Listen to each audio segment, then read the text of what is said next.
So even though I've not had like the best day, where I'm still dealing with that migraine I had the other day, I still need to get stuff done. I still need to do things, still need to feel useful. So I thought I'd hop on here.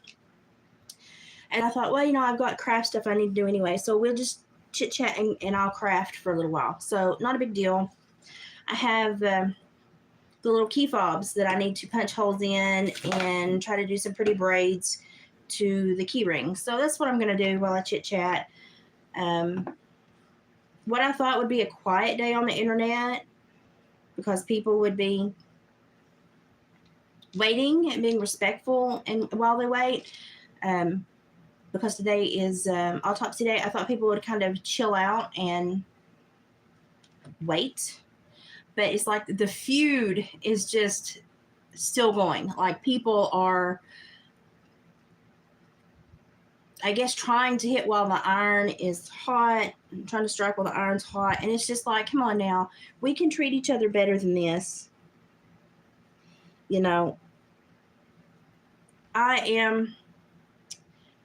don't know. I've been surprised with some of the behavior of people during the missing stuff, like the way that people take those that go into the true crime world and try to really think about a case, and they try to crack a case.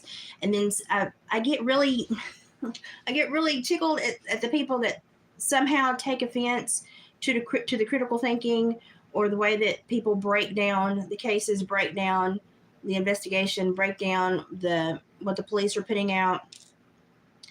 And it's really difficult. It's really difficult for me to look at somebody who's screaming, this person only used this case to promote their own financial agenda. It's really difficult for me to take anything that they say factual when their channel is also monetized. And the person that they say is trying to promote a financial agenda by using this case, they have plastered in their thumbnails for their videos in 7 or more videos. But they're mad at that person for allegedly using the case to become financially well-to-do when he's already well-to-do.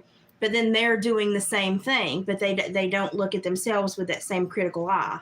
And I'm like, are you sure you want to say that? Here I am, the Tarzan elephant again. Are you sure you want to say that? Is that the best way to go about this? So, good evening, April. So today, I just, some of the times when y'all send me links to people that get on the internet and say things about other people, I am just kind of flabbergasted at the thought pattern, or the lack thereof, I should say. Because 9 times out of 10, what they're trying to fault someone else for doing is something that they have done themselves. And so if you're mad at that person for having that behavior, then shouldn't you be mad at yourself? And if they're guilty of it and you're doing the same thing, aren't you guilty as well? But we don't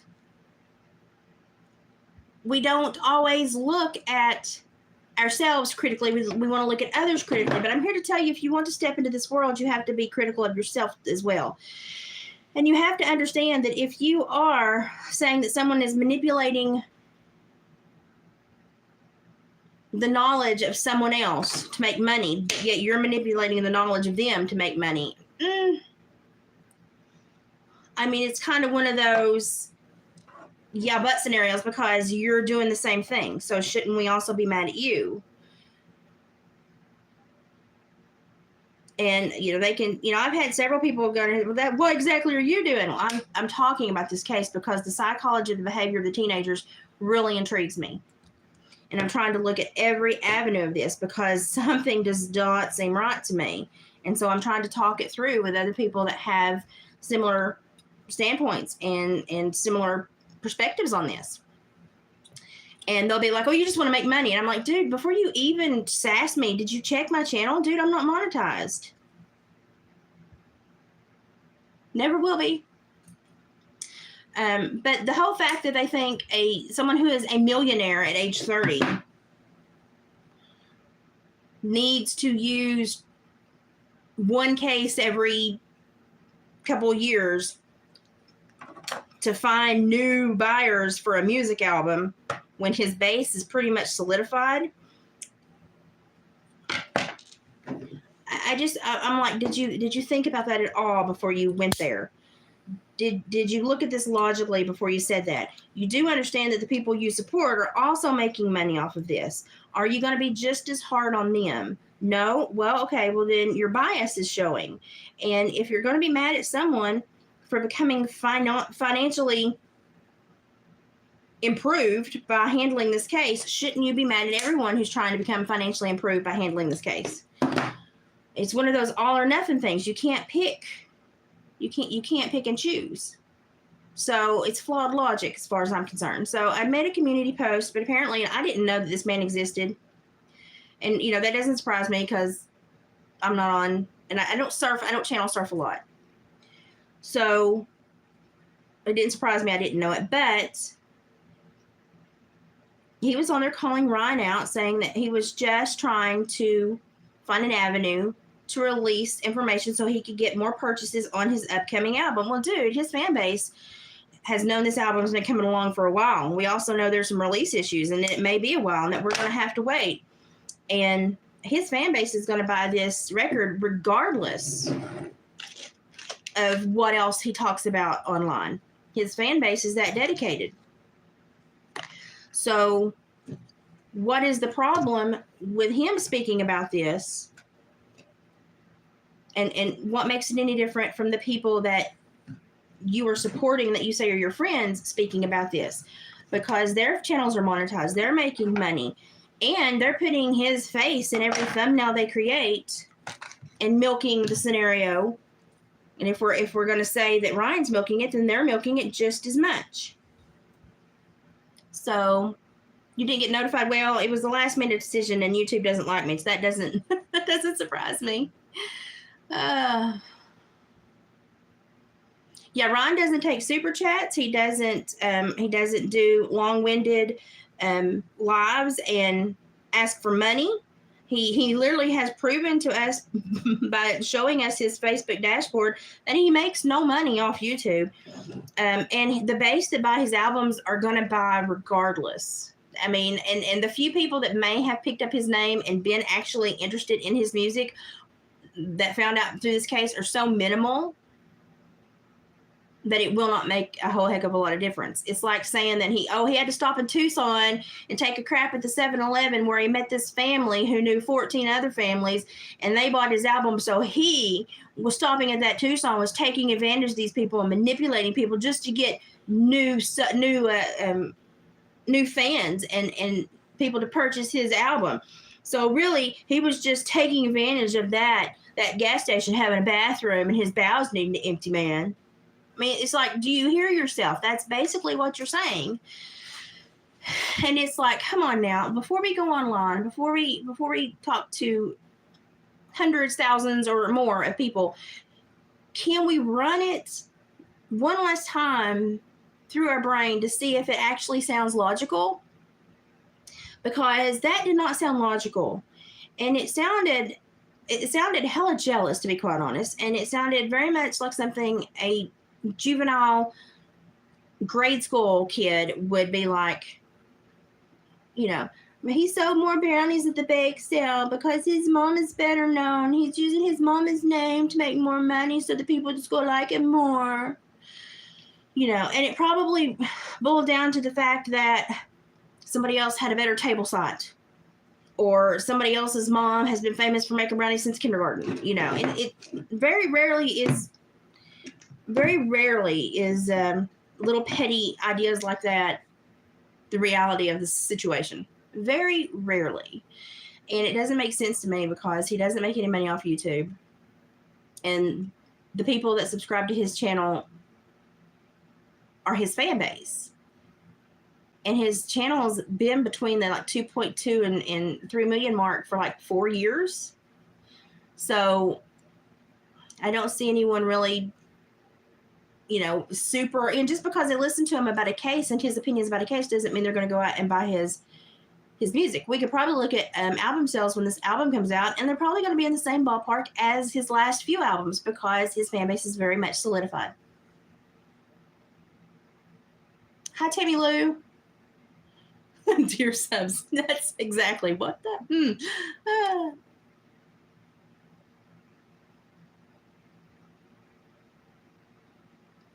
Sadly, people are telling me that they're unsubscribing to channels because of their creators being just absolutely horrible. Hi, Dusty.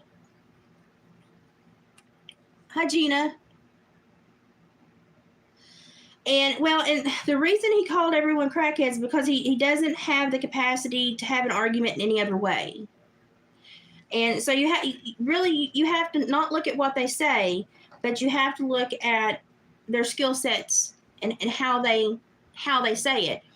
So how he said it was from a super jealous, envious standpoint that did not make logical sense, because if he's mad at Ryan,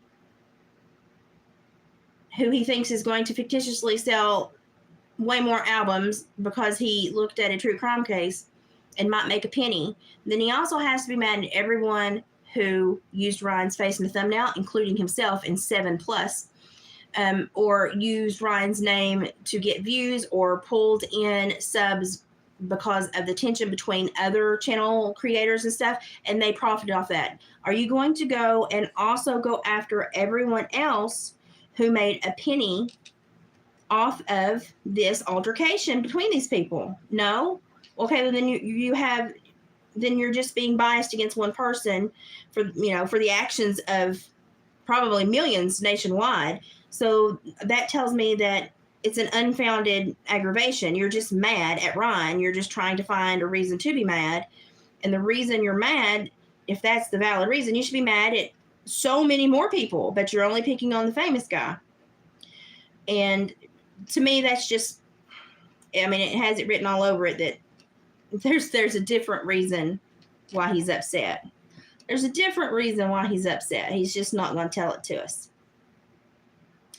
So I'm not going to waste much time on him. I did leave a response because, people need to understand how people question what they say and what they tell others in their videos. You need to know how people respond, and emotionally, and written, how are these people responding to me? Why are they responding to me? If they're all responding in a certain way, should I look at it from their perspective and see if perchance they have some validity to their argument? Now, he doesn't seem like someone that would do that, but I left my comment anyway.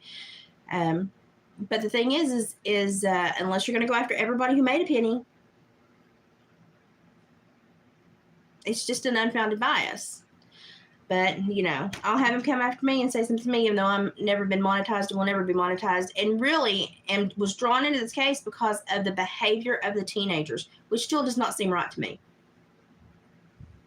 I'm sure that I'll have so many people come after me and try to say that I'm benefiting somehow off of this. So, but in this day and age, it's so hard to communicate. Our society is really struggling with communication, dialogue, sharing ideas, accepting other people's ideas and perspectives. We struggle a lot.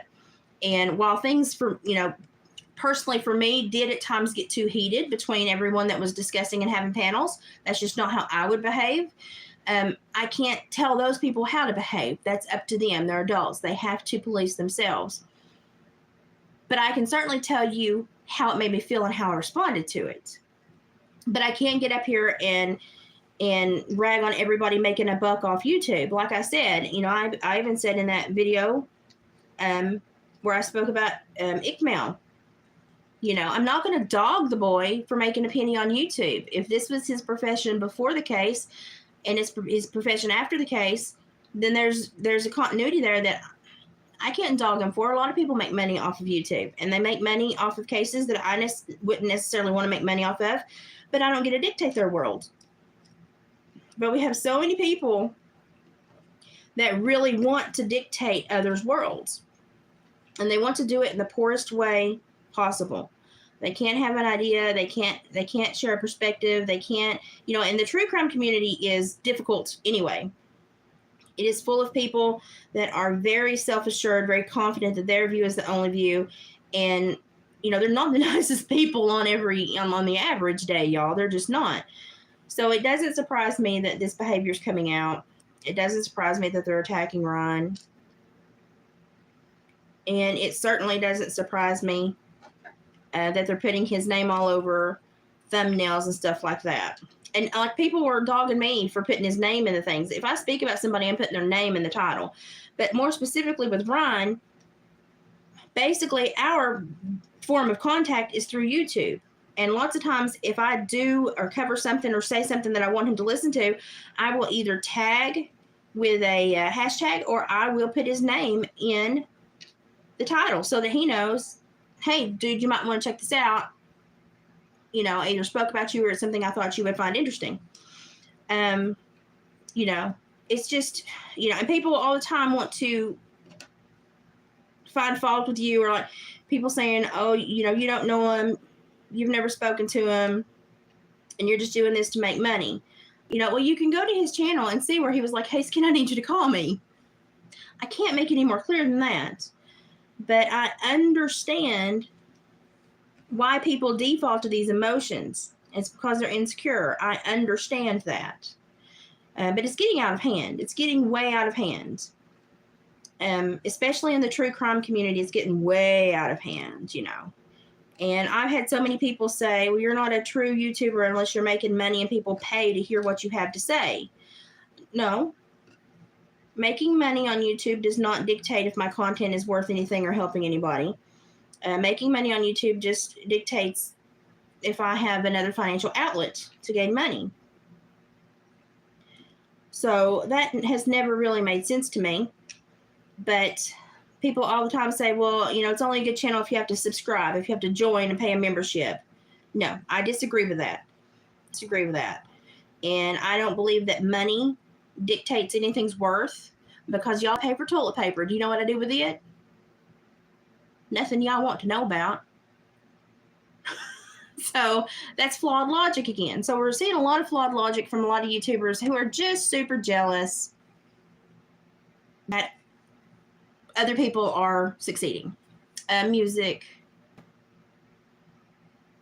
You have severe anxiety. It doesn't. Yeah, people want to make those jumps. They want to jump those chasms and dictate your worth according to their perception, and that is so difficult. You have to really, like, you can have an opinion and an idea, but you don't have the final say. You know, your words do not hold any more weight than anyone else's words, and it's very difficult for other people to understand that.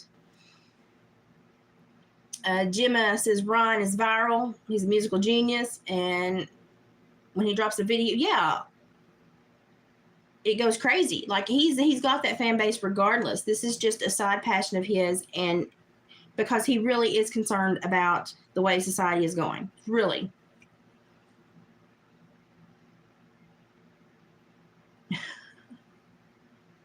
Lil MF. There's no, I need a nickname for you. I guess I just have to pay you Chance. Million Mile, that was classic Miss Liz breakdown. Wait.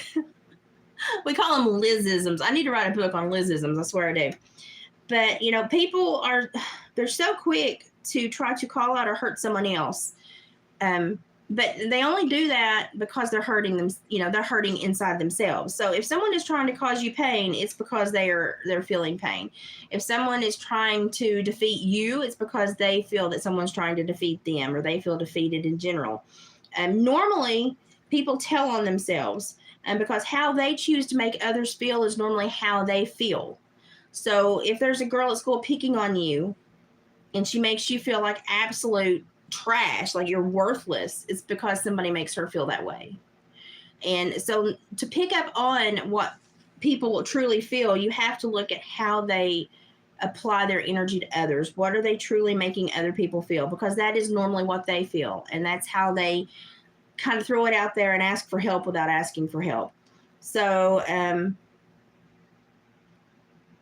so everyone that was treating Ryan like he was suspect, maybe it's because they feel like they're suspect. You know, if we look at the psychology of it, that would certainly make sense, because that is how that normally goes. We choose to make others feel the way that we feel. So if he gets, you know, requested to go on these panels and they treat him, you know, like it's all unicorn farts and stars, and then they get on the panel and all of a sudden they turn super aggressive and try to make him feel like crap, and they're like, you're a suspect. We know you're a suspect. But their intent all the other times was misleading. Then, okay, you lured him in there to do a switcheroony, and that boggles my mind. And we only do it with people that we choose to engage with. And so it's normally planned, it's thought out, and it's very much done because they want, it will happen. They planned it out. They want it to occur, and they need it to occur for their internal mechanism that they're feeding. So be careful of how you, people that you really deal with and that you really set time away for. Be careful how you interact with them, and be careful how you make each other feel, because it says a lot about how you feel about yourself. And you just have to be careful. People need to be aware and treat everyone with respect. I mean, it would just be a whole heck of a lot better if people could just treat each other with respect. It would be very nice. But I also understand that is very difficult for a lot of people in today's society, because we're not necessarily raised to understand the unwritten social contract that we should discuss when we're raising children, when we're becoming adults. We really need to understand that society is a balance of behaviors that it takes everyone to police and everyone to work toward. And the reason we're seeing a breakdown of society right now is because nobody wants to be responsible. And it's driving me absolutely insane, because no one wants to be responsible. And we need responsible people. We need them so bad right now. I mean, it's really bad.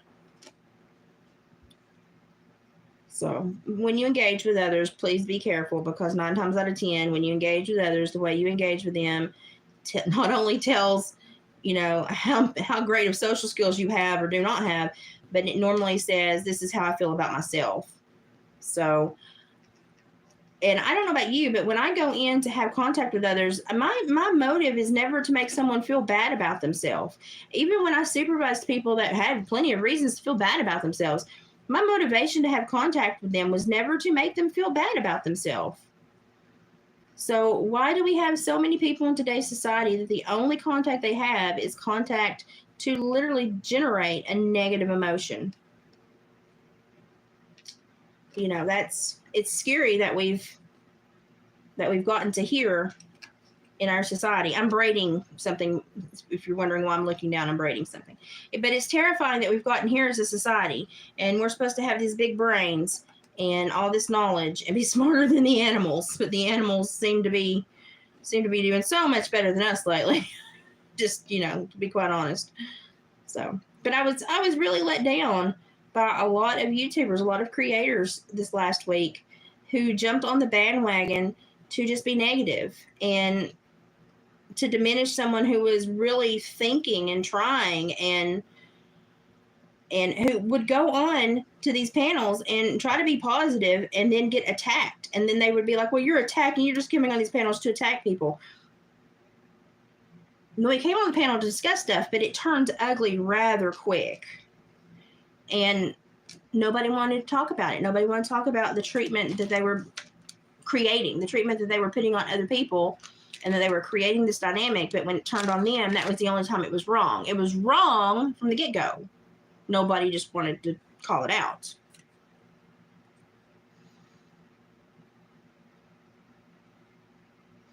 Jimmy says, I actually like Ron as a person even more because he stuck his neck out no matter what. That's it. He did. He put himself out there. And not only did he put himself out there physically, but he put himself out there financially and emotionally. I mean, he really felt this case. He was really concerned. And we, all of us that have followed Ryan for a number of years, we know his behavior. We know the consistency. We know the baseline. And we knew that he was really, really, really emotionally, charged in this. He wanted to know what happened. He wanted to find out what happened. He doesn't want this to happen to anyone else. And we could tell that he was literally working hard to try to benefit this little girl and her family. And I just think he's done so many wonderful things. And yeah, I mean, he could have probably calmed it down a few times and said some stuff in some better ways. And I think everybody that has probably covered this case would agree that they all could have done that at times. But if you look at financially what he brought to the table, and then as far as the eyes and the recognition he brought to the table in this case, he was very, very, very useful. More useful than anyone else could have been. And nobody has been like, gee, thanks. We appreciate this. We appreciate that you literally sunk $250,000 into this case just because you care. Nobody's offered to look at the bright side of things. But they'll call him out, especially if he questions anything about their motivation. You know, but they're allowed to question his motivation all day long. You know, and that's where we get into that. Nope, sorry. If it's a social contract for one, it's a social contract for the other. If that's the way that you believe, then that's the way that you should be behaving. Why is there not a consistency there? You know, people that only apply rules at certain times, you know, that's for a reason. It's for a reason. You know, and everybody wanted to ask me about those books, and y'all know I'm blind. I've got my eye appointment coming up to redo my glasses yet again. I'm blind. But when Ryan zoomed in, I was like, thank you, Jesus. So I took it and I looked at those books, and I was surprised at what I found. Because most of the books are way too expensive for, you know, younger people to just purchase and have around. But they're also kind of strange for younger people to purchase and have around. They're just, you know, they're strange books that you know, you would just not think would be just floating around in someone's house. So that was kind of where I got my curiosity from. So I started deep diving into the books, and if you watch the video, you know what I found. Hi, Heather. Dusty Blue says the art form of communication has been so broken with the age of technology, sadly. Yes. The age of technology and the augmentation of our vernacular, the difference between the denotation, the dictionary meaning, and the connotation, the common meaning of words, phrases, and how it has changed because of political views and those people in power. We have basically done this to ourselves. And then we sit around and wonder why society is tanking. It's because we tried to create shortcuts for power. And those shortcuts for power were toxic. Imagine that. And so it's kind of silly when I see people not understanding what's going on. Yet every day they're actually working toward the ruination of society. But they swear they have no idea what's going on. So I find that just very funny. Just hilarious in a sad way, but it's hilarious. So a lot of people just are simply not aware. Sadly, they're just simply not aware.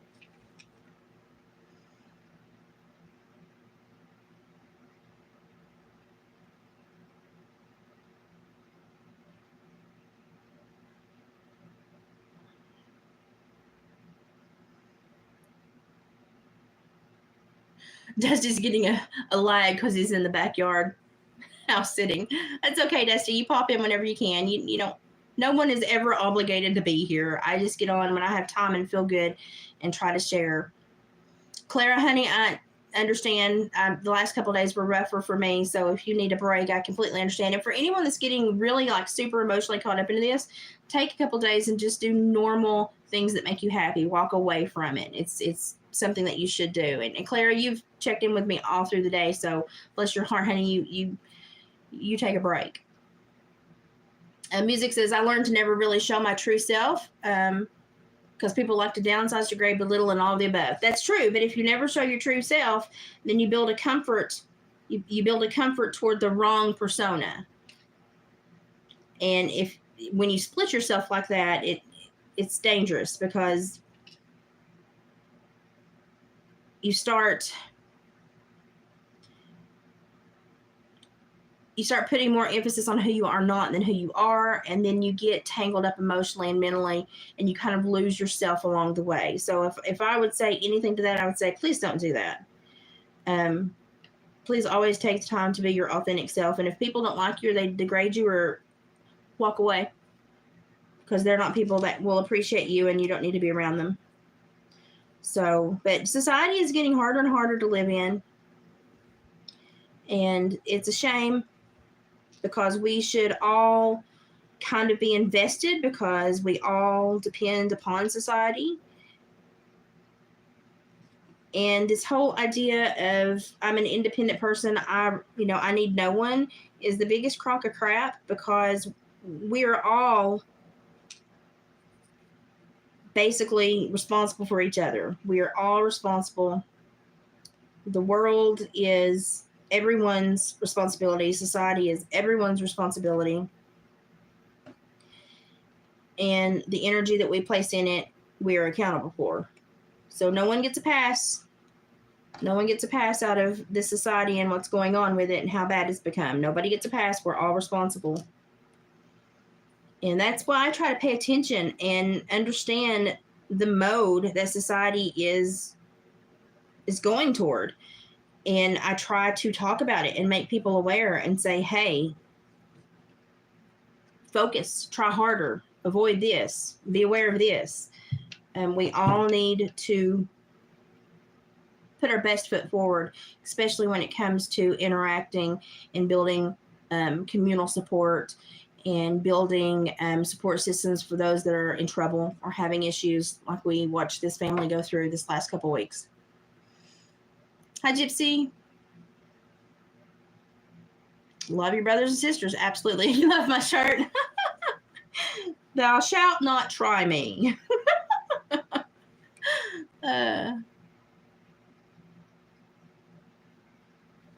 Gemma, yeah, you told me about this. You had to be responsible. Your ex driving while intoxicated disabled your firstborn. And, everything I'm saying, points, no fights. And I was 140 miles away. Me and my other kid paid for it, yeah. And sadly it is normally the responsible people are the ones that end up holding the ball. And it's always the irresponsible ones that seem to have all the luck and have all the fun. But if we work really hard, we can change that. If we work really hard, we can tip this nation back to where we don't reward laziness, and we don't reward people that don't try, and we don't reward people that take shortcuts and put others at risk. Second chances are great, and everybody has the right to redeem themselves. I have no problem with that. But accountability is a big part of learning how to find out if you're redeemable. So people need to hold themselves accountable, and they need to have those long glances at themselves and who they are, what they've done, who they've become, the path that they chose to take to create whatever lifestyle they're having, if it's good, bad, questionable. It's that accountability that really helps society find a balance. And we don't have a lot of accountability within society today. We have a lot of people that will constantly find a blind eye. They'll constantly try to make up excuses, but we don't have a lot of people that will hold themselves accountable. But they will hold everybody else accountable. Well, they're quick on the draw for that one. They will hold everybody else accountable, but they will not hold themselves accountable. And for me, that is the biggest thing that's going wrong in our society right now.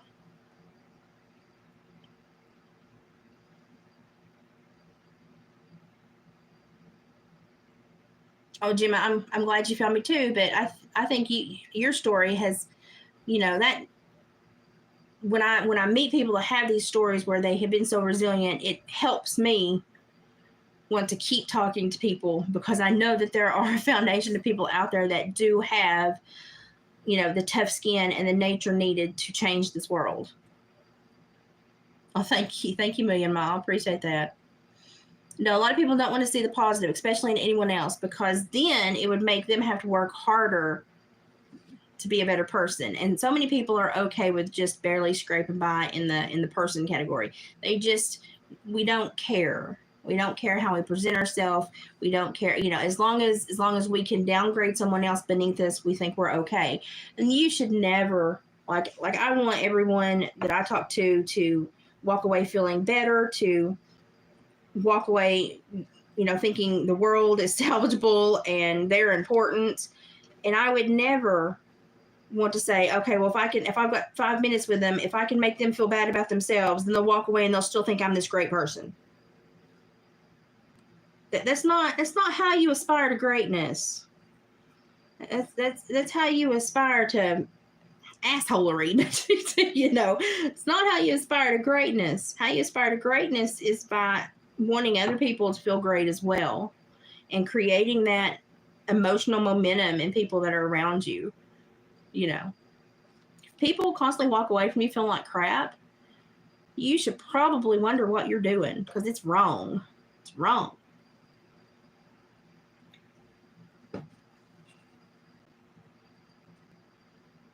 Thanks for addressing behaviors of people. And these are my behaviors too. I have to keep myself in check as well. My shirt is my sassy shirt.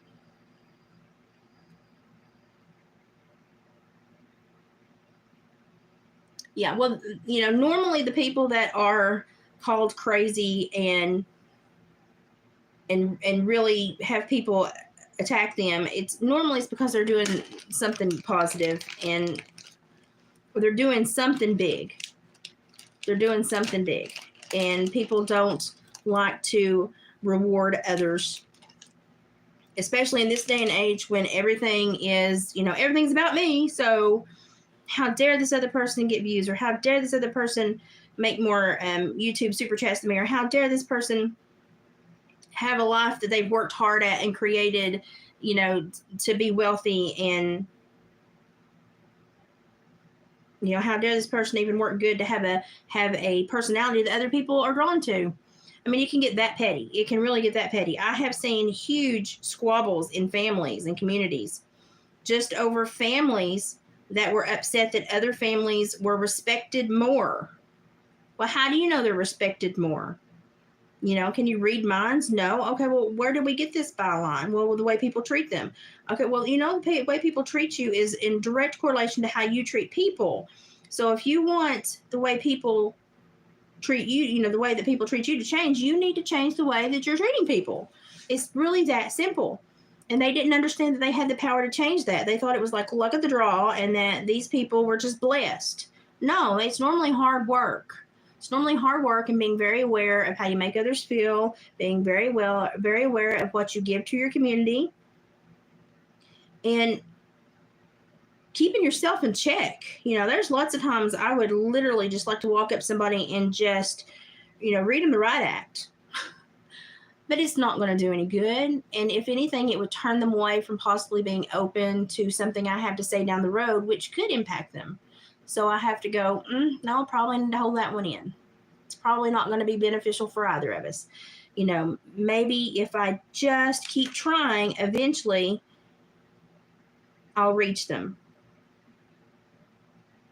And, and I'm not like trying to say that Ryan did everything perfect in all this. I mean, the boy could have calmed down a few times. He could have. But you could understand where his frustration was coming from in the case. And with some of the really strange things that now we've all picked up on and figured out, and kind of are scratching our heads going, that's interesting.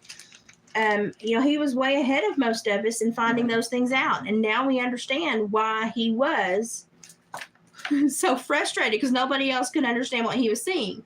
I've lost my little plastic needle that I sew with. Let's see if it's down here. But, if you go back and look at it now that we've all seen kind of what he was seeing, we can all go, oh yeah, that would be frustrating to see that and have no one else see it. And you be like trying your hardest to have people grasp this, and have nobody really understand. I can see where his where his frustration was stemming from. Now, it doesn't justify him, going ape a couple times. He could have held it together a little bit better. But I can understand where the animus came from. And I look at other people and I wonder where the animus came from. And I dig and I look and I go through videos and I go through comments. And I'm like, I don't know where they got so upset from. And, and I really try, because the only way to understand is to really look and try to be in their shoes and have it impact you the way it impacted them. And so I go and dig and look, and I'm like, I'm sorry, I don't get it. And that's normally when there is something, hidden that you don't see, that you normally find out at a later point. So, but I understand, I can see now some of the stuff that he was witnessing that was frustrating him, that we were not privy to at the time, and that now that we've caught up, we're like, oh yeah, that would have frustrated me too. Would I like to see his behavior be a little bit better in the true crime realm? Yeah, I would. Can I control that? No, I can't. But am I still glad that even with some of his very animated responses, am I still glad that he looked at this case and brought the awareness and brought the critical eye and a lot of other critical eyes onto this case? Oh yeah, I'm very happy it occurred. So to me, yeah, he didn't have always the best behavior, but we needed him in this case. We needed him in this case. And so regardless of the behavior, he did a very important thing. He did a very important thing in this case. So we definitely needed him. And that's just, that's my opinion, but that's how I see it.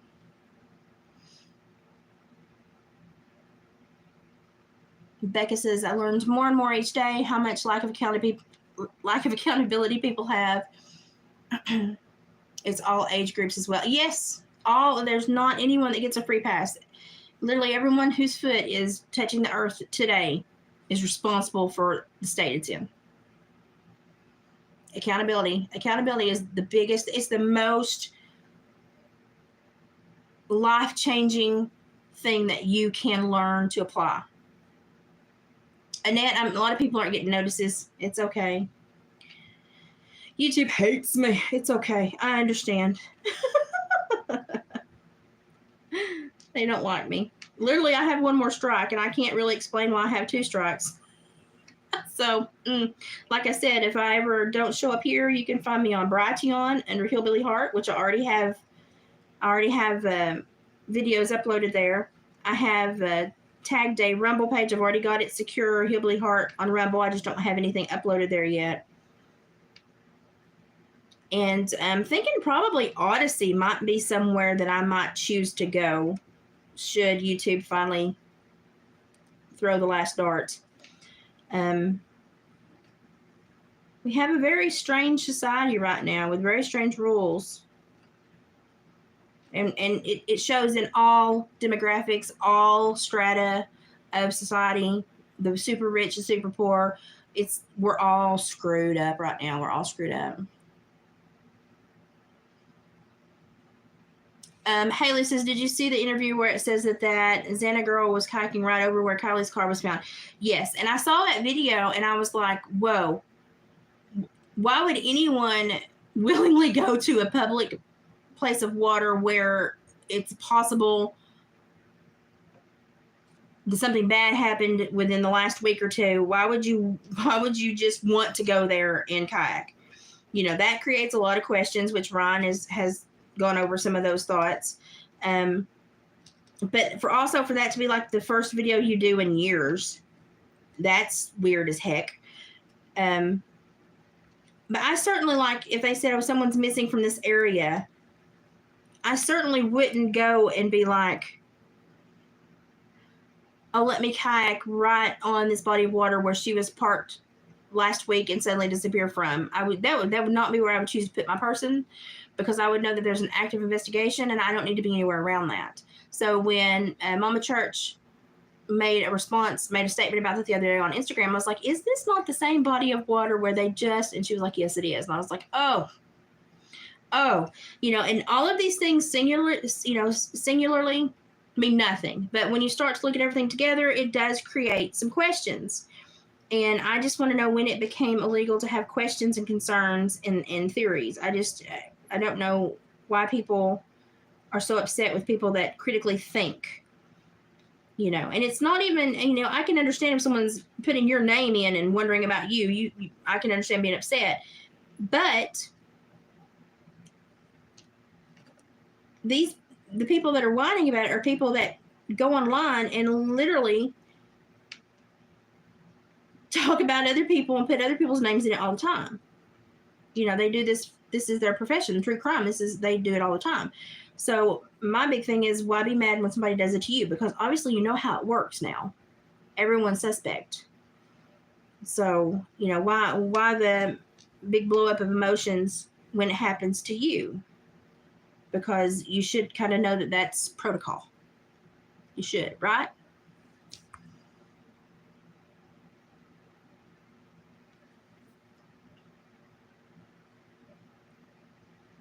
Becca, that's a great example. Yeah. And even the most simple things, people do not know how to be responsible.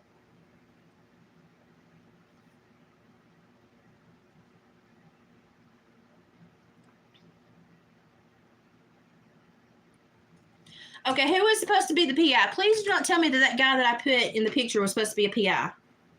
Please tell me I'm reading that wrong. Please tell me. Please tell me I'm wrong. Ryan has a brilliant mind because he has very creative ways. His success and path that he has taken proves this. Yes, his brain works very differently than the average brain. His brain probably has a very different chemical component and makeup than the average brain. And he's talked about this at length about his ADHD. ADHD can be a very crippling issue if you don't learn how to work with it. And I think Ryan works with his impeccably. Like, he uses that too. I mean, he will hold it back at times so he can kind of chill and just be a boyfriend or a son, or but when he needs to really get creative and to really toss out ideas and to have some real hefty, long, critical thinking time frames, I mean, he can flip that switch and allow that energy to work for him, which a lot of people with that that's something they never figure out their whole entire lives with this. And so a lot of people don't understand also how he's learned to harness that and rein it in, and we use it for him. So I understand where the extra passion and the energy comes from. It comes from that. And he's learned how to manipulate it to benefit him, which is awesome. Do you know how difficult it is in counseling to try to have kids understand that they can harness something that is causing them a lot of irritation and struggle? They don't think they can learn to harness it. He is absolute proof that you can harness it, and it will do wonders for you. Yeah, she deleted the kayaking video, but it's okay because it's already been replayed on so many other people's YouTubes, and there may be nothing to that, but certainly she should be open. And if the authorities wanted to ask her about it, she should certainly tell them about it. I mean, that just seems like the thing that you should do. And be honest about it. But that's why, there was an active investigation happening at that time. Why would you go there? Why would you go there? And then if you did go there, why would you be upset when people were like, why did you go there? Because surely she can understand that it does not look very good. I would hope that at her age she can understand that. If she's composting the materials and the books behind her, she should be able to understand that. She should. But then again, honestly, in my opinion, if you looked at the books behind her, those were all books that, when used appropriately, can educate law enforcement and educate people how to circumvent certain issues in each field. But if used inappropriately, it's just like it would read like a manipulation manual. So, I mean, you come into my house and where I counseled and worked with kids that had been in trauma and had addiction based on trauma, then, my husband would even get irritated with me because I would leave the books that I needed to read to help my my clients, I would leave them laying around the house wherever I was reading them, where they get laid. And he came home one day and he was like, I can't do this anymore. He's like, you're gonna have to put that book somewhere else when you stop reading it. He's like, so when you close it, you need to put it somewhere else than on the ottoman in the living room. And I was like, why? And he was like, I can't look at it anymore. And I was like, are you reading it? Are you what? And then the spine in big gold letters had sexual victimization of children. Obviously, he didn't want to see that every day when he came home from work. And I was like, I'm sorry. I did not anticipate how that would affect you, and I will put it back when I'm done with it. I apologize. But I become kind of numb because I dealt with that for so long, and I wasn't being respectful of how it would impact someone else. And he rang my bell because I was not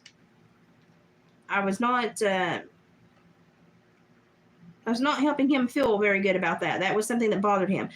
My husband is a very protective man, and he just did not want to come home, and his immediate thought turned to something like that because his wife had left one of her psych books on the ottoman in the living room. So I respected that, and I put it up, and I made sure to never leave it out again. And so you might see some very deep books in my house. And matter of fact, after I looked at her books, I went through and looked at my bookshelf, and it's got some very deep, dark books in there where I had to have them when I was counseling. I had to have this information to help people. And I thought, if somebody were to come in my house, they would probably think something horrible, especially if they did not understand that I used to counsel children that had gone through a great deal of trauma, and that I used to supervise violent offenders. And I thought, okay, so, I tried to look and I tried to think, okay, well, is she in the police academy? Is she going to school for psych? And I couldn't find any proof of any of this. So I still have a question mark as to why she's reading such very deep material. She could have a passion because of something that happened to a family member, or reading on the history of a people and ran across something that happened to an entire area and wanting to read up on that. But otherwise, it does look very funny, and it does make someone have normal questions. But my thing is my God, would you not move that out of the way of the camera before you go live? I mean, I'm pretty picky about what I show. And matter of fact, that is why I had to re-upload the video earlier. I had to re-edit it and remove a certain indicator that was being left on one of the screens that I had screenshot. So, I'm pretty picky about what I show. Not a lot of people can get very much information from handmade quilts or animal pelts. And that's pretty much all that I'm around. So I'm very picky about my backdrop and what I show and what people can derive from what I show. So I try to be careful. I try to be respectful. I try to think about how, what I show will impact people. And, I understand that sometimes the art that I do is not for everyone, and I'm okay with that. And so I'd normally try to give you a heads up and talk about my way of life quite a bit so that you're prepared when I share my art to know that it is something of a native aspect, and it will have animal furs and bones and stuff in there at times. So I try to be very open and honest. So surely she didn't think that she could display that without any questions, because, anyone that watches a video, that they look at backdrops, and that they're taking information from your backdrop. Surely any YouTuber would understand that. I mean, the only information you get is from my mouth and from this photo. So surely they understand that you're casing the joint.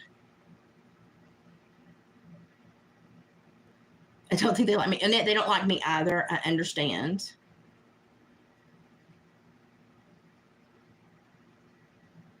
Million Miles said, if said person working so many parks, I would like to know how many and what states, and does connect back. Yeah, that was a big question too. The fact that there was kind of this link in there between these cases. does raise, more questions. And I hope that they're questions that when people try to go get the answers, they try to get them appropriately. Like I said, you can do a lot as a citizen looking into things, but always make sure you do it legally and make sure you're not overextending or doing anything that's illegal. Be very careful, understand what you're doing, and make sure that you are staying within the guidelines and your state laws. And if you have questions about what those are, contact law enforcement, ask them. They will very quickly tell you, because they don't want to have to take the time to deal with somebody who thought they were doing a good thing. They would rather go after the criminals that know they're doing bad things. So always make sure that you're within the law. And, there were a lot of people that were trying to get in Ryan's feeds, and I think kind of set him up, because they were saying, I can get you some digits, I can get you some numbers, I can get you some social security information. And I was like, oh, dude, no, don't do that. And that's why I made that one video. And because whether or not I can get to him via private DM or an Insta call, I know that 9 times out of 10 he does watch my videos, so I can get information out that way. So that's why I was like, pay attention, don't take anything that you should not have your hands on, be aware, do things the right way. And I'm a rule follower anyway, so I always want people to do things the right way. I don't know a lot about locals. I watch Viva and Robert Barnes, and I know that they use locals. It's crossed my mind that I probably need to investigate it and how it's set up and what the cost would be. But I haven't really gone that much farther than that. I am not related to Ryan. I mean, we don't live very far apart. We're both in Tennessee, but I'm not related to him. But oddly enough, we do share the same birthday. I'm just a much older model. He just reminds me a lot of my son. And when he went through the Katie Noel stuff, I felt really bad for him because I could see the hurt that he was expressing. And I did a video breaking down the psychology of what she had done and perhaps her motivation for doing so.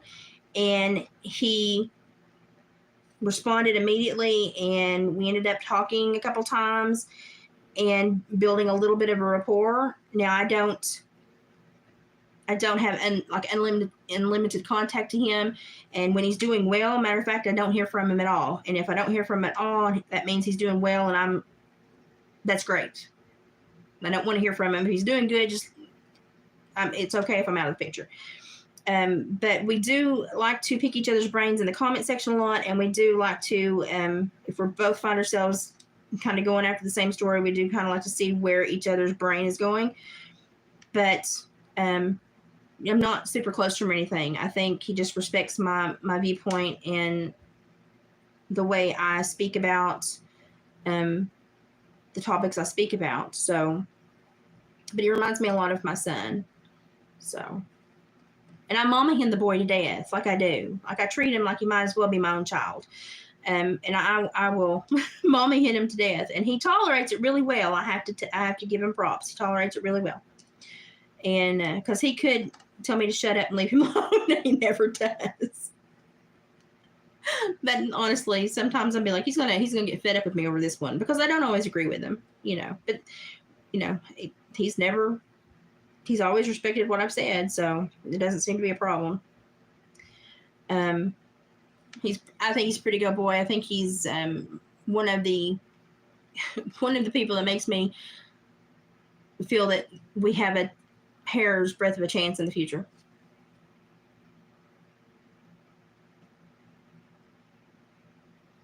Gypsy, I'm sorry. Oh yeah, even if she did go there for clicks and views, she should have understood that people are going to look at that in a very negative way. Absolutely. Absolutely. She should have understood that. And because there was an active investigation surrounding that specific spot, and she should have absolutely composted that anybody going there right now, it was going to be seen as a tacky thing to do. I mean, it really was. Let's just be honest. It was just going to look tacky as crap. So, I mean, yeah, I agree. 110%. I'm trying to get this little bracelet finished, and I am literally having so much issue with this little tiny braid. I need my glasses fixed stat. Like, my eyes have really gone so bad just in this last few months. They just went downhill super, super quick. Getting old, people, it stinks. I don't recommend it. It has been a very difficult part of life, growing old. It's not my favorite thing. So, but my husband makes these fur things, and I just want to make them pretty. I mean, they're pretty on their own. I just want to make them prettier. So I find myself trying to make little cute additions because it's how I feel useful and helpful to him, even though I'm sure they would sell anyway. I just think it makes it prettier. So I get these big ideas and try to do a little bit of crafting and make a little bit of a difference. And he lets me because I think he knows that it's kind of how I feel useful right now. So he tolerates me pretty well. You really enjoy listening to me and the parenting stuff I say. Well, thank you. There you go, thinking about others again. I know. Sadly, a large portion of younger generations lack the ability to think of anyone but themselves. That's, oh my gosh, it's so true. So true.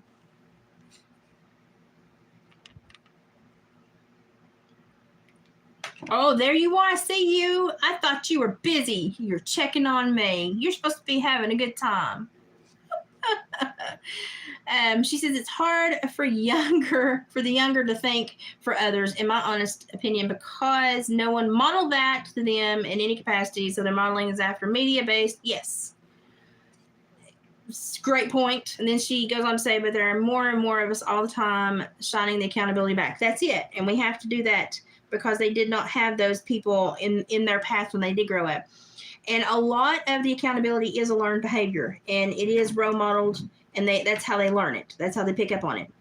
But I will say that you will find people that have been placed in extremely horrible scenarios, and somehow they still grow up to be accountable and healthy adults. So some of it is very much environmental and learned. And some of it is, I believe, ingrained in how you choose to respect yourself, and therefore that's how you choose to respect others. And so it's kind of that nature versus nurture, and we can't figure out which one's the best. But I think they both affect everyone. And so it's kind of, we've got to have a well-rounded approach to our younger generation so that they understand that we are all tied together, we all do depend on each other, and we all do rely on each other, and we need to, we need to care more. We just point blank need to care more. That's what bothers me, is nobody cares anymore. Or they're only motivated to care if it's got a financial benefit at the end. That bothers me a lot. Haley says, exactly. One example being the latchkey kids were pretty much left to raise themselves, which resulted in a heavy media influence. Yes, but that wasn't even the generation that fell down the hardest. The generation that fell down the hardest were the ones that had the world at their fingertips and could have chosen to educate themselves about anything in the world. And what do they use this great new tool for? They use it basically to traumatize everyone else, and to and they just did not use it in a positive manner. We'll just say that. And so it's so frustrating to see that the generation of kids that had the most options and opportunity literally cared the least to use them. That irritates the snot out of me. Because here you and I grew up having to carry around Encyclopedia Britannicas and trying to do research, through newspapers and microfiche and these difficult, very hard ways to get information. And here come these other kids that, in their generation had all of this ease for information flow, and they didn't care. The first thing, I can access and learn a language and understand a society 6,000 miles away. Oh, gee, let me look up nudie pictures on the internet. I mean, it just boggles my mind. It boggles my mind. Why, and human nature has a lot to do with that, but also a lot to do is the structure of the family unit, the discipline that children are disciplined with, the form of discipline, and the people that they spend their time around. You will behave like the people you spend the most of your time around. That's just point blank what happens. You will behave just like the people that you spend the majority of your time with. And whether those people are positive or not will have an effect on whether you are positive or not. And so if you know this, and you know that this is going to affect you, why would you not seek out to then place yourself with the best people? And, kids, it's very difficult because kids don't control their environments, but they do have avenues to reach out for help. And that is one thing that I think has become like the biggest oversight in society, is that these kids have all these avenues for help. And many are so,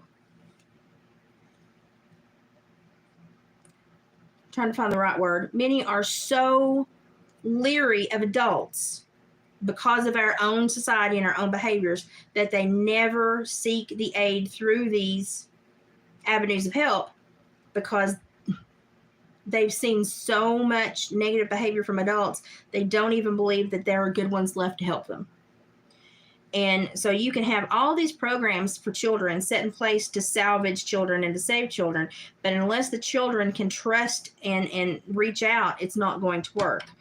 And that's one thing that I learned from the kids that I counseled, is that normally if you're terrified of one adult, you have reason to be terrified of them all.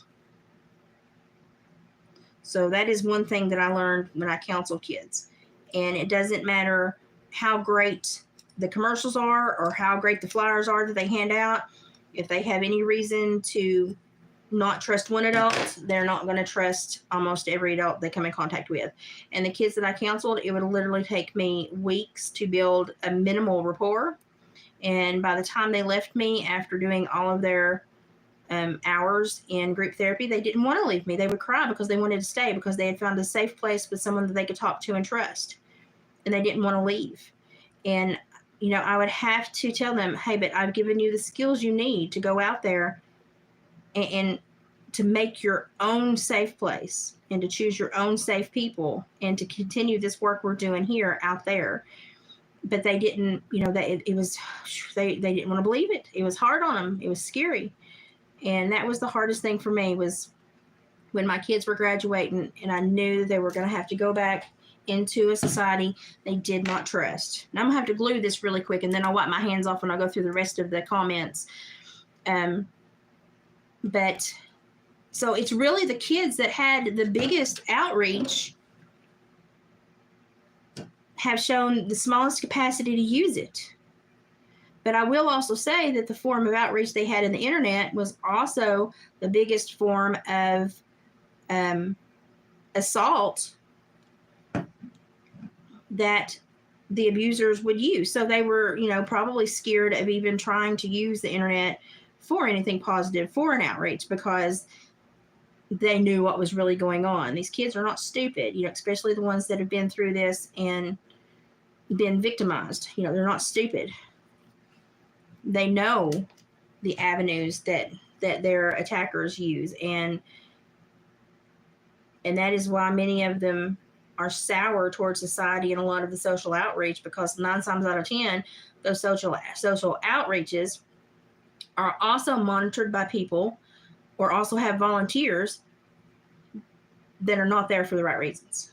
So you have to be aware and understand that, you know, these kids are not making up a lot of this. They're telling us the truth. We just, as adults, it's hard for us to see it because we have not been the ones under attack. But I think that police forces are doing much better work policing the internet, but really there's no way that you can successfully police it 100%. It's just, there's no way. It is the perfect avenue for bad people to reach kids. It's just sad. It's sad. No, there's nothing, you can't say anything positive about that. Really, I think the internet did a lot of harm to society. I think it probably is one of the worst things that we ever came up with. And to think that it could have been used as such a wealth of knowledge and such a great way to learn about each other on different sides of the globe, and all we did was turn it into a petty argument and a way to go after children. I mean, there's really no other way to look at it than that. The internet has been used for far worse purposes, more times than it's been used for good purposes. So it's really been a detriment to our civilization.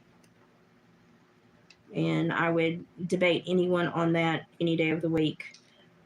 And not only is it being used with the information it travels, but just the way that it is structured and the way that they can use the structure of the internet against people. And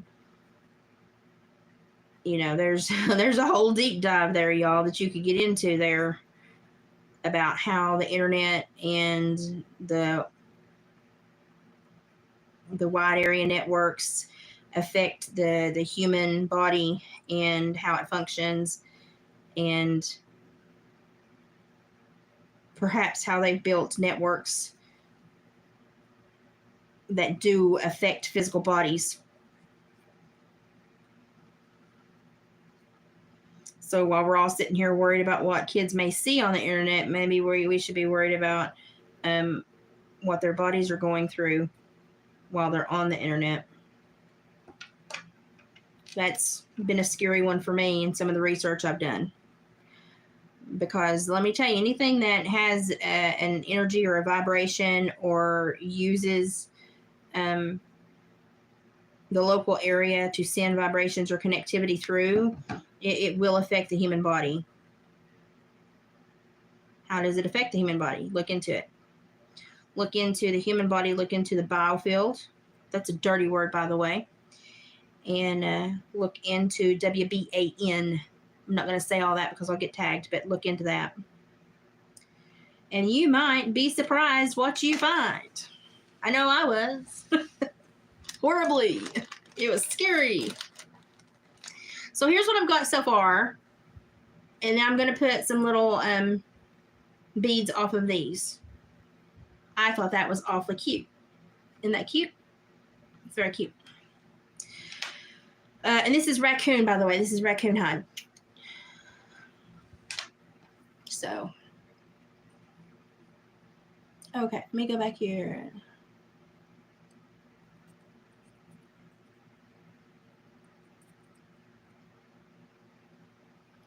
Find where, gosh, ends up been talking. Woo! Okay, Haley says, yeah, the latchkey kids, we got that one. Then Million Miles says, in other words, if you want to get to know someone younger, look at their parents. Yeah, well, look at the 5 people that they spend most of their time with, whether it's their parents, grandparents, friends, people at school, adult leaders. Look at the 5 people they spend the most of their time with. Even if it's their juvenile friends, start looking at the top 5 people, and that's who you're going to find that child has made themselves up of. That's why it's so important to control who's around your children, who has influence over your children. No little girl that has seen Cardi B has ever taken anything positive away from Cardi B. I dare somebody to tell me a little girl that has saw something positive from Cardi B. Because even if she's learned that she wants to write music and sing songs, look at the content she's had to digest in order to make that decision. That is not, there's no way that's positive. And it says, I was having to make a comment to someone viciously attacking the Rodney girl as a drunk driver. And yeah, because none of that is factual. Everybody's saying, well, she was driving drunk and she drove into the lake. None of that is factual. We don't know that yet. So everybody getting grumpy about everybody's assumptions, that's an assumption as well. So we don't know that yet.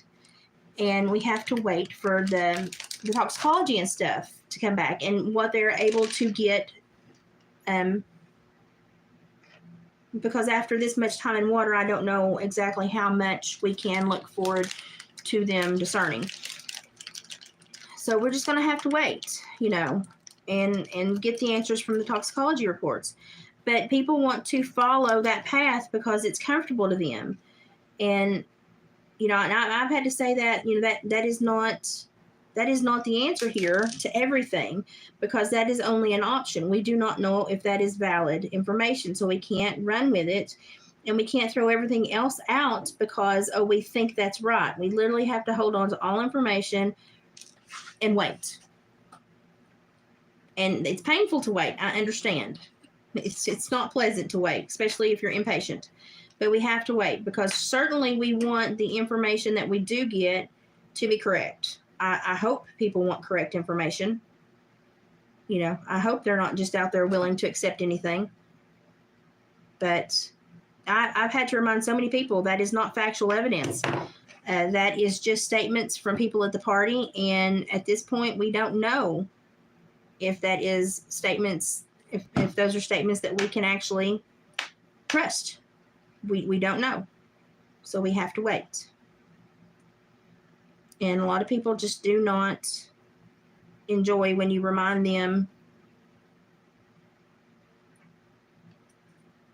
logically that we still know absolutely nothing other than they pulled that vehicle out of that body of water.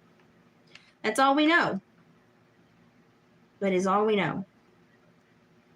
Everything else is just pure speculation. And as much as I believe in my perspective of all this, I also understand that I could be completely wrong.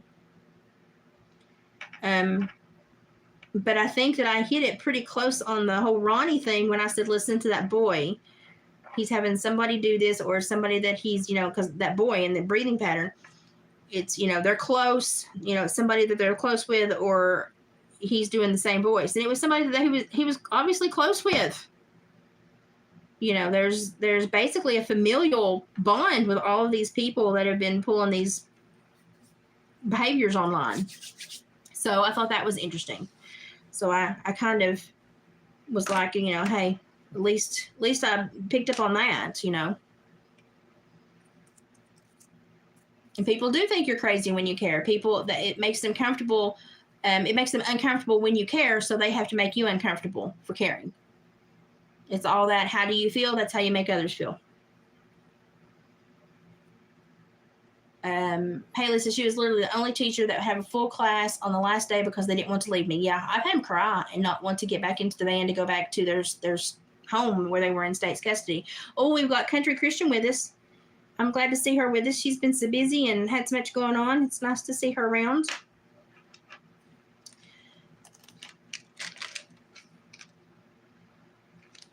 Let's see. Pocket Change says, that's awesome. You were able to help some. Do you still do that type of work? No. I was diagnosed after several years of having issues after some injuries and some other stuff. I was finally diagnosed with a neuromuscular disorder that is now affecting my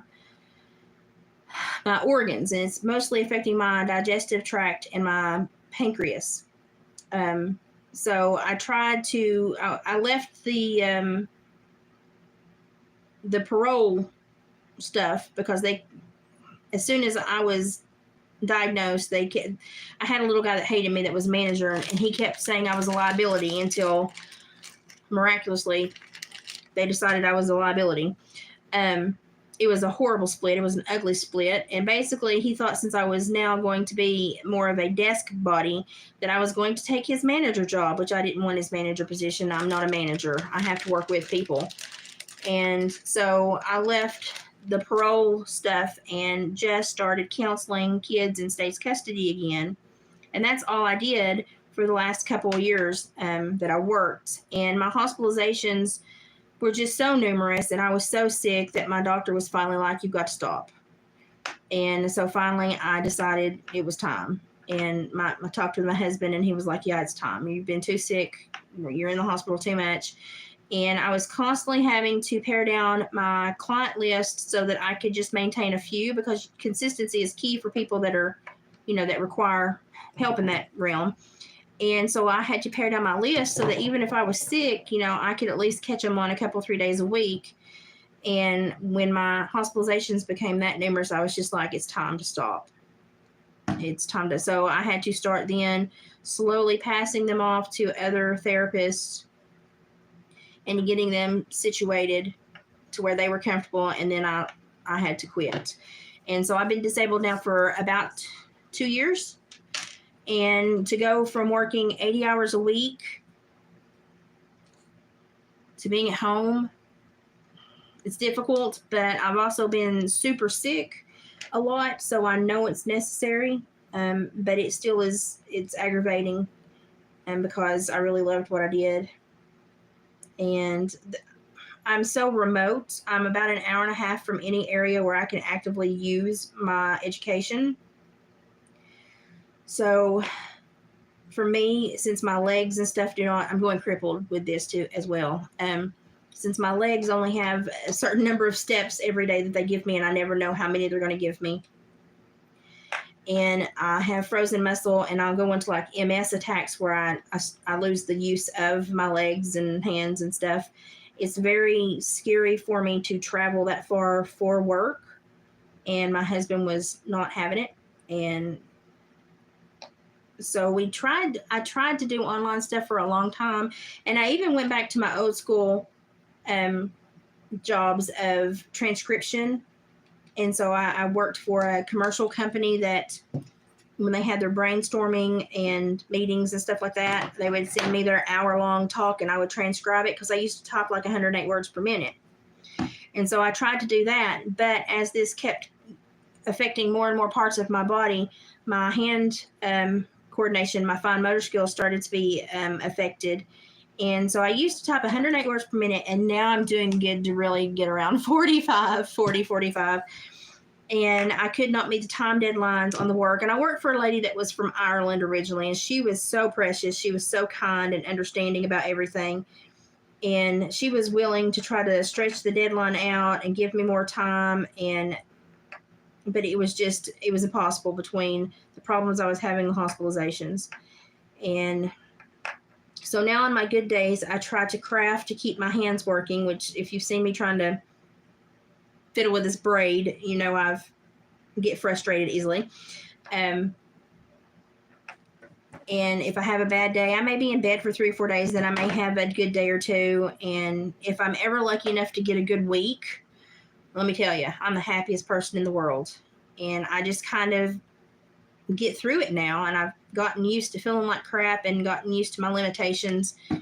And so I've made a little bit of peace with my body and its disability and limitations now. But it's hard to be home when I went to school for 6 years to do this. And I'm so passionate about helping people. It's been very hard for me to be home. And my husband can attest to that. I drive him nuts, I believe, sometimes with how whiny I can be. I still do, like sometimes the jail will call and ask if I can help find a grant bed or a scholarship bed. And I do that. And I have people that come by that do need help finding outlets of aid, and I help them. So I do get to help some people sometimes, but it's very minimal compared to what I used to do. But I've made peace with it. Yeah, she's finally in the room. Country Christian's finally in the room tonight. So here's what this ended up being. Let me get the chats off so I can see. This is what this ended up being. So it's got 4 little beads and 2 beads woven in, and a raccoon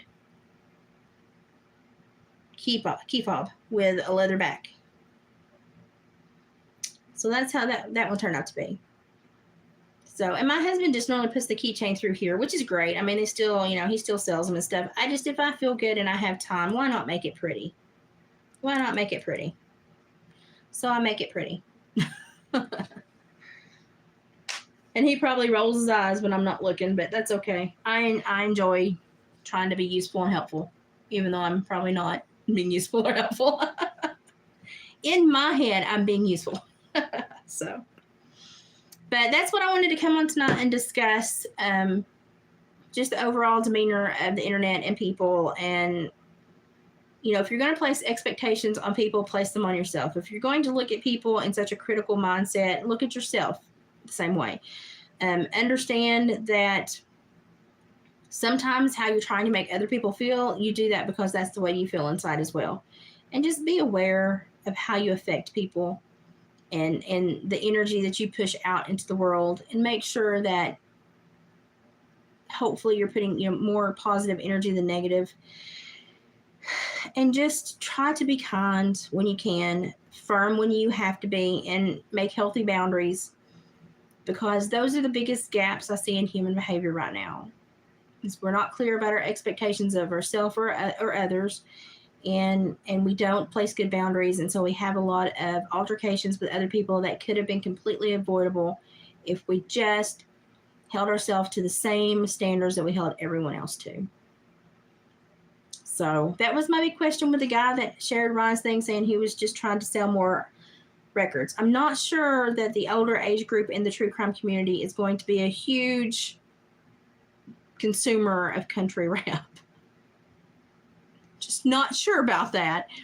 So I don't think that probably was his motive.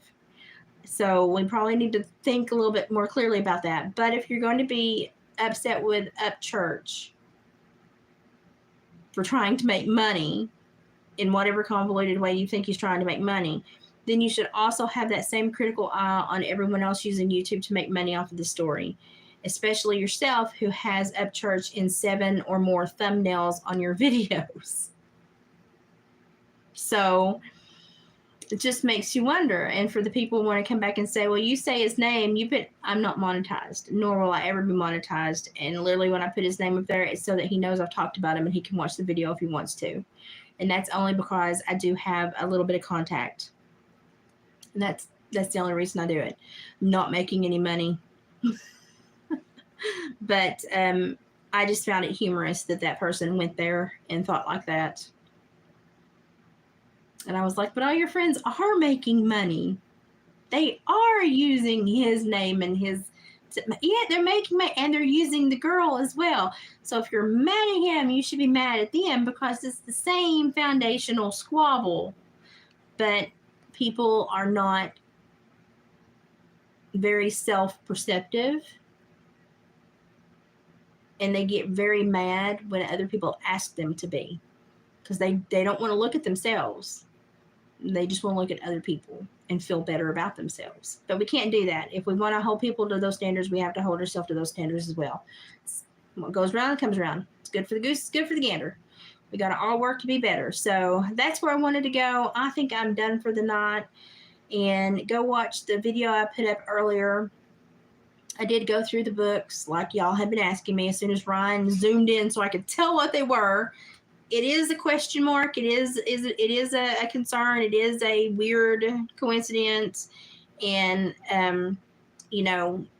I could anticipate if she had been someone like me and worked in corrections, supervised violent offenders, and counseled kids that had been in certain situations, I could understand her having some of those books, just all of them together, unless she's in a school curriculum that put those on the syllabus. It's very odd why someone would buy all of those, especially as expensive as they are, because they are academia books.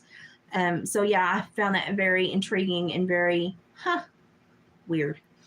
But I don't have any feedback from her. She's not made any statements. She's not tried to clear any of that up. So I don't know her side of it either. So there's just a big gap. But it certainly is an odd thing to see stacked up on somebody's desk. Just gonna say that. So perhaps something else will happen and we'll have more discussions later. But I'm gonna let y'all go, and I'm going to attempt to clean up my kitchen and get ready for bed. But have a good night. Do something positive tomorrow. Send out good energy tonight to at least 3 people. Wake up tomorrow and send out good energy, and try to do something positive for somebody that you don't know. Just randomly tomorrow, do something kind for somebody, just because you expect yourself to put good back into the world. And slowly but surely, we can change the dynamic that our society is within if we work and we try to make our energy more positive and less negative, and we try to realign how we as a society come together and treat each other. So it needs so much improvement, but we can do it. You know, we're just one person, but we affect thousands, if not more, in our annual lives. Just think about how you affect others with your behavior and your interactions, and just start holding yourself more accountable to be positive, and it will happen. And other people will see that and they will do it as well, because you know something, kindness is catching. People really do want to see it, and people really do want to feel it, and people really do want to create a movement for it. We can get back there if we just keep trying. But go and look into the things we've talked about, especially the energy, the internet, and how it could affect us physically rather than just psychologically how we see it, but how it could affect our bodies physically. Go look into that. You might be surprised. And if you had to research one word today, it would probably be WBAN. I'm not going to say those, or biofield. You might come up a little smarter if you look into those things, a little bit more wiser, and have a little bit more of an idea of what's going on currently in our society and in our world. So I'm going to clean my kitchen up and go to bed. Y'all have a good night. Oscar says good night. We need to do an Oscar video soon. Just a stupid, silly Oscar video. I'll try to work on that. Do something absolutely stupid for the next day or two, just to brain vomit all the nasty out and get back into a happier place. And if I see any news that you all need to be aware of, I will post it. If you see any news that I need to be aware of, please send me a message. Put it on the community tab somewhere, respond to anything, or email me at watersworkload@gmail.com. And I will respond as soon as I see it. So appreciations. Thank you for spending time with me, because it's one thing you can never get back. I appreciate it. I thank you so much. And we'll try to do this again tomorrow or the next day, depending on how I feel. Y'all go be positive. Be positive, do positive things, and hold people accountable, but in a positive manner. We can write this pathway again. We can get it back on track. Let's all go try. I'm gonna let Oscar out. Y'all have a good night. Bye. Eagle Pot Pot.